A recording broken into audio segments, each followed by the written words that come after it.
Welcome to Rio Conversations, a podcast formerly known as The Lunch Break. I'm your host, Marlene Mendoza La Torre, and this is my co-host, Roy Garza. What's up, guys? And we're here today with our very esteemed commissioner, Roger Olivarez. Well, thank you. Thank you very much. Welcome, Mr. Olivarez. Thank you for taking the time to be here with us today. It's an honor for me to be here today with you all. We appreciate you very, very much. Awesome, and you're actually part of Pioneer podcast that we're going, because it used to be known as a lunch break, Marlene. Yes. We decided to make it a little bit more interactive, more of a real thing. So we kind of sat down together, Marlene and I, and we came up with Rio Conversations. What do you think about that? I love that name. I love that Marlene, name. what do you think about are you excited about I'm the excited. Rio Conversations? I'm excited. I mean, it's just a little bit of a, different. We want to talk to people, convey that we're having conversations. The lunch break was awesome, but it wasn't very descriptive. The name wasn't very descriptive of, Plus, we weren't getting lunch, so I was. Yeah, we weren't eating. So real conversation, let's keep it real. I mean, Yeah. with all our people that we bring in from Rio Grande, information to Rio Grande, I think it's going to be something fun and exciting Yes. for the city itself, for all of us here. Marlene, Mr. Olivarez joins us today. What are we looking at? What do we want to get to know about Mr. Olivarez today? Well, Mr. Olivarez is here today to promote a very special event that he's headlining, or I guess Going to be spearheading. involved Yeah, in. spearheading. Involved in, yes. Which is coming up on the 4th of July. Do you want to, give us a little bit more details on that? Yes, I'm currently the director of the McAllen Wind Ensemble. The McAllen Wind Ensemble is a community band that has been around since 1973, and it is sponsored by the City of McAllen, the Parks and Rec Department. And I have had the privilege and honor of being the director of that group since 2014. And every year we perform an early morning concert on the 4th of July. Every 4th of July, we perform an early morning concert at Archer Park. And it's right before the parade starts, because the City of McAllen has a really big parade for the 4th of July. Yes. And we provide the entertainment for the crowd that gathers there. And then there's a patriotic program usually, and then we play a little bit after the patriotic program, and then we clear out, and our day is done. I had tried, I had thought about the possibility of, hey, why don't we go and perform the same music that we're performing in McAllen in Rio for the people from Rio Grande City. And I had always thought about that. This year I casually mentioned it to the mayor, and the mayor's eyes kind of lit up. And he said, let's go for it, give us information. So we've been working behind the scenes to try and work out details. And it looks like it's going to happen. It looks like it's going to happen. We're obligated to stay in McAllen, to perform in McAllen from 7:30 to about 8:45. The plan is for us to load the bus and then to come over here to Rio and play a concert at the park, at the pavilion. A lot of patriotic music, a lot of music that is appropriate for the anniversary of our country, for the 250th birthday of our country, and play a 45-minute to an hour concert here. And along with that, I've been meeting with Mr. Marco at the Parks and Rec, and he's got a lot of ideas also about things that we can do, like a hot dog eating contest after the band finishes, some other activities there. So we've always been very cognizant of the fact that we don't do anything for our city on the 4th of July, on the actual 4th of July. And I've always wanted to do something for the city, and this is going to be an experiment. It's going to be something that we haven't tried before, but we're going to see how it works. Absolutely, it's going to get off the ground, and Sure. This is a for sure thing. I mean, we all our departments are committed and fully behind your idea. We want to make the best for Rio Grande, and I think this is a great event. There's a lot of things, like you mentioned, that are going to come into this event. But before we get fully into this event, tell us a little bit more about Mr. Olivarez himself. Where are you from? How did you become who you are? How did we get into this event going forward? Well, I'm from Rio Grande. I graduated in 1975. I was not born in Rio Grande because my mom said that there was no hospital when I was born in 1957 in Rio. I was actually born in Roma, Texas. That's what my birth certificate says. So I graduated in 75. I went to college, came back, and I started working here as a band director in 1980. As an assistant band director, and I kind of moved up through the ranks here in Rio. I was an assistant band director in gradually going like from the third band to the second band. I became the head band director of music in 1999. And in 2010, when they opened Gruya High School, I was offered the opportunity to be the district's fine arts director, which I served all the way to 2020. And I wanted to keep on going, but COVID had other ideas. When COVID hit, that was a sign for me. I had already been working for 40 years. And I said, you know what, this is a sign. Within 4 weeks, I expedited everything. I called the TRS office and we worked everything out, and I made my decision to retire in May, and by June 30th of 2020, I was retired. How did you decide to get into politics? When I retired in 2020, I just wanted to keep serving, because even though the position that I held as an administrator and even as a head director, you're kind of a politician because you deal with people. You have to be available 24/7. You know, you're always trying to put out fires before they start, and you're always trying to be proactive and look ahead at things. So that kind of became part of who I was, and I wanted to keep on serving. I wanted to keep on serving the community. So I ran unsuccessfully for school board in 2020, but then I think it was October of 2021, I was approached by the city commission, by the mayor, for me to consider joining, because there had been a resignation for me to consider. And what he said was, look, we've been going over different names for I don't know how many meetings, and you're the first name that everybody agreed on. So I'm asking you if you would consider. And I right away, I didn't say yes right away. I kind of thought about it, because my mentality was, and the way I was thinking at the time was, I've been associated with the school for all these years, and I wanted to keep on doing something with the school. But then after a while, my wife, and she was still alive, and she told me, serving is serving. It's the same people, and then she said something very prophetic. She goes, plus I need for you to have something to do after I'm gone, because she kind of like, she knew what her trajectory. She was a fighter, but she lost her battle in 2023, and she kind of knew that was inevitable, and she was worried about me. She wanted me to keep busy. And I tell you what, I'm busier than I have ever been before. I'm not only with being a commissioner, but I'm involved with the appraisal district. I'm also working with UTRGV. I've been doing that for the last 2 years, supervising their student teachers that are focusing on music education. And of course, directing the McAllen Wind Ensemble. We rehearse every Mondays, and we have like 5 concerts per year. So, my wife got what she wanted. I am very busy. You are busy. Yeah. And I think with the politics, with the commissioner part alone, a lot of people don't understand the hard work that goes into being a commissioner. A lot of people don't understand that this is a volunteer position.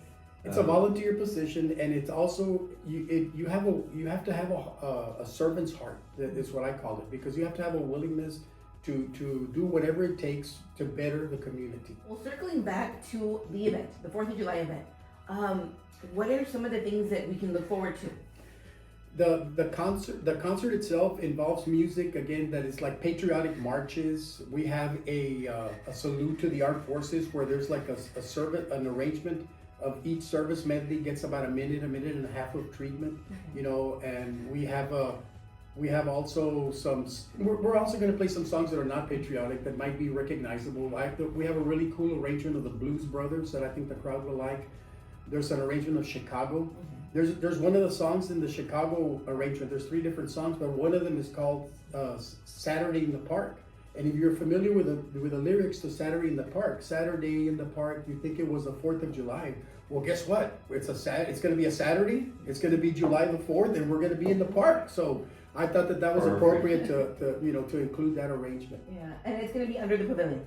It's going to be under the pavilion, and we're making arrangements. I've talked to the director from Rio, because moving equipment for us would be very difficult. So we're going to borrow their percussion equipment. We're going to borrow their music stands, and we're ironing all those things out as we speak. Yeah, and all that's going to be taken care of. We're going to make sure that that your orchestra and everything has what it needs for the people of Rio Grande, so they can enjoy a great show. Tell us a little bit more, Mr. Olivarez, about your love for music. What is this orchestra? How did you get involved with all this music? you know, were you, you know, did you play an instrument back in the day? Back in the day, I played saxophone, and that was my major. And when I gave a couple of recitals on saxophone, because you need to give some recitals, you know, but once you start teaching, though, you become more of a teacher than a player, you know. And like if I could pick up the saxophone right now, and I'd probably get tired in 10 minutes, you know, but I could still play it, you know. But you learn more about teaching, you know, and how to convey what you want the students to sound like, you know. That's what you focus on. And this orchestra that you're bringing to Rio Grande, are you directing it? Are you playing in it? And what does it consist of? Like, you know, does it? It's a voluntary orchestra. They're all volunteers. They're members of the community. McAllen, the city of McAllen sponsors it, but there's actually players there all the way from Brownsville all the way to Roma, you know. And we meet once a week. Age ranges. Now for this particular concert, we invite high school kids, like directors that play in the ensemble. They invite some of their kids to go, so we might have a few high school kids there, but there's people there that are all the way up to 80 in their 80s, you know. So Wow. so we're gonna have an age range probably about 16 to maybe in the mid 80s there, you know. And there's some that have been doing it for a long time, and it's they love playing music. They love playing music, and the city again makes this available to them, where we practice in one of their community centers. We practice at Las Palmas Community Center, and we practice every Monday from 7:30 to 9:30, and it's understood that you don't schedule anything on Mondays for those community centers, because the McAllen Wind Ensemble is gonna be practicing there. And you mentioned that you have concerts or recitals 5 times a year. When's the next one? Okay, it starts in November. We have one in November. That's our first concert. And I see a lot of people from Rio attend that concert, by the way. You know, because I try and go out and greet the people.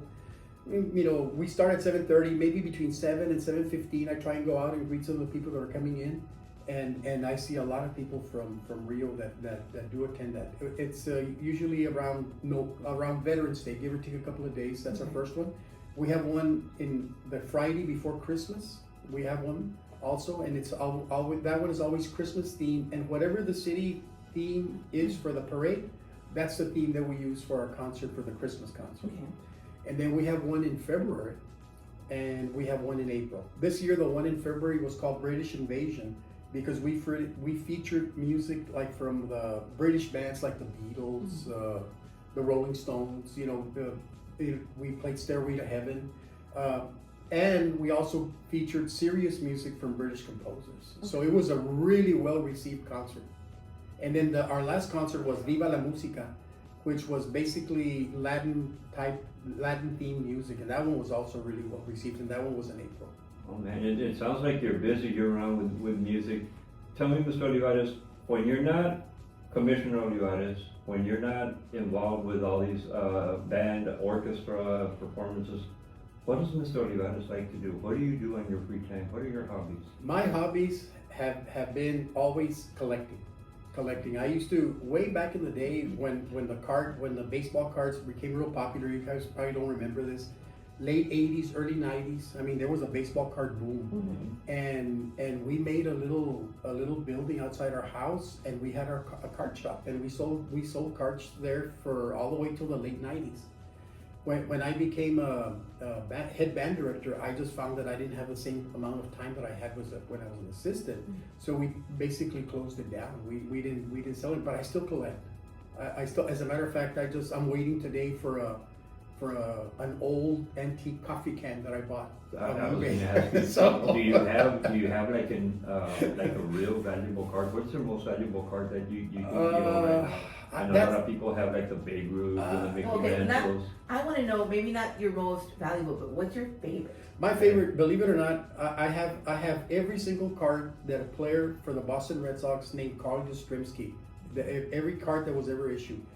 I was 10 years old, and I went to my grandmother's house, and she was watching a baseball game of all things, you know, because I was waiting for them to come pick up my dad was going to come pick me up, and there was a baseball game between the Boston Red Sox and the Minnesota Twins, and I saw this guy hitting, and the way he held the bat, I mean, he held it above his head. I thought, wow, that's unusual. I thought he was going to bring it down. No, but that's the way he would hold a bat. Oh, wow. And he's a Hall of Famer. You know, he's a Hall of Famer, so he became my favorite player. And once I started collecting cards, I started collecting cards when my wife was pregnant with my daughter, because I was convinced it was going to be a boy. So I said, and I want to see, I'm going to have all these baseball cards for my son here, so I started collecting, and then one of the things that I remembered was that I loved Carl Yastrzemski. So I made it a point to pick up every single one of his cards, including his rookie card. It's probably worth a few $100s, but it means more sentimental value to me. Yeah. And your favorite team? Who's your favorite team? What is your sports team? What do you do? Baseball, football? I love the Red Sox. Okay. I love the Celtics, and I don't know if part of me was in another life living in Boston or something. I don't know. But the Cowboys, of course, you can't live in Rio or live in Texas and not love the Cowboys. Of course you can, because I know there's a lot of people. I'm not going to comment on that one, but of course I like the Astros and the Rangers also. And the Spurs. How can you go against the Spurs? Yeah. Awesome. Well, Marlene, we're getting into July 4th event with Mr. Olivarez. There's a lot of things that we are bringing to the city of Rio Grande because of the vision that Mr. Olivarez has brought forth and put on the table. And with the cooperation of the commissioners, the mayor, Mr. Everybody that has thought about this, and when I mentioned it, they think it's a great idea. It is a great idea. Yeah. I love it. I'm very much looking forward to it. I also gave Marco the idea of a donut eating contest. A lot of people don't know this, but if you go to the 1975 yearbook from Rio Grande City, there's a picture of me stuffing the winning donut. There was a donut eating contest back there, and I was representing the senior class, and I won. So you're gonna defend your. No. I'm not gonna defend them. I just want to see. It's so much fun. It is. It's a lot of fun. Maybe get a couple of dozen donuts for each. See how many. See there's interest in that. I don't know if there will be interest, but I recommended that to Marco. Yeah, I mean, I think it's going to be a lot of fun. Anytime that you can get families together and create memories in the park. And that's the main thing. And also, I think that sometimes we lose the significance of what the different days mean. And I think that July 4th is an important day in history. It's an important day for our country. And I think that the kids they might not be aware, but they're aware that it's something special. And as they get older, they can start to explore that on their own. Yeah, so, well, Marlene, I think we got enough information from Mr. Olivarez. I think we can start wrapping this up. Any last words to the city of Rio Grande? We just want to make sure to invite everyone on the 4th of July, and of course, before that, we have our Freedom Fest. So we have a lot of events coming up, and then we have the expo. I mean, we're jam-packing our summer with events. But yeah, we look forward to it, and of course, we invite everybody to our 4th of July event at the park. There will be more information forthcoming, but you can look forward to an orchestra. Yeah, absolutely. And this will be in the morning. It'll be roughly 10:30, 10:45, depending. It's real hard to say how long the bus is going to take to get here because of traffic and other considerations. But if in a perfect world, I envision us starting maybe about 10:45, playing till about 11:30 or so. And we'll have more music, but sometimes I think that's about the limit that we can. As far as we don't want it to be too much of a good thing, if you know what I mean. Exactly. Mr. Olivarez, we do appreciate your time that you took with us today, and we do appreciate everything that you do for the city of Rio Grande. Your volunteering and everything that you've done throughout the years on this one. You are definitely a role model for all of us, and somebody that we look up to here in the city. That's very kind of you to say. I appreciate that. Thank you. Well, thank you so much for joining us today. Yes, it was an honor for me to be here. Thank you. Thank you so much. So, Marlene, come out, join us July 4th. Mr. Olivarez is going to be there with his orchestra. And it's really a band. I mean, I know that orchestra to me, and maybe to some of the people mean violins and strings. We don't have any strings. It's a wind ensemble. It's comprised of brass, woodwind, and percussion, just like a concert band. Well, we look forward to it. But I can understand why most people call it an orchestra. I can understand. So it's a wind ensemble. It's a wind ensemble. Wind ensemble with percussion. Yeah. Okay. So we're going to have a good time. Come out and join us aquí in Rio Grande. We invite you guys, Commissioner Olivarez, with Marlene and ourselves. There's going to be a lot of stuff there. We're going to be events for the kids, events for the adults. Yeah. We're going to make it fun for everybody. Awesome. Well, thank you so much, and we'll see you next time on Rio Conversations. Bye.